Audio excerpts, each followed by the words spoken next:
Պարոն վարչապետ, Ագարակի անցակետում մի փոքր բեռնատարների կուտակումներ կան, այս պահի դրությամբ մոտավորապես 180 մեքենա կա, հասկանալի է, որ մաքսավորները չեն հասցնում, որովհետև կապը գնում գալիս է,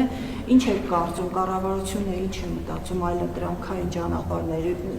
հասկանալի է, որ Վրաստանով են հիմա գալիս, Վրաստանի պորտերը հերիք են, որ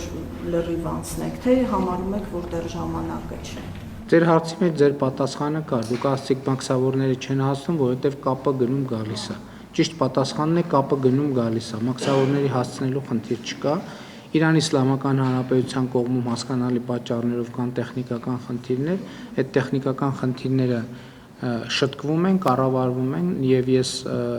ձեր հարցադրման արտակարգության որևէ առիթ չեմ տեսնում, ամեն ինչ աշխատում է բնականոն ռեժիմով։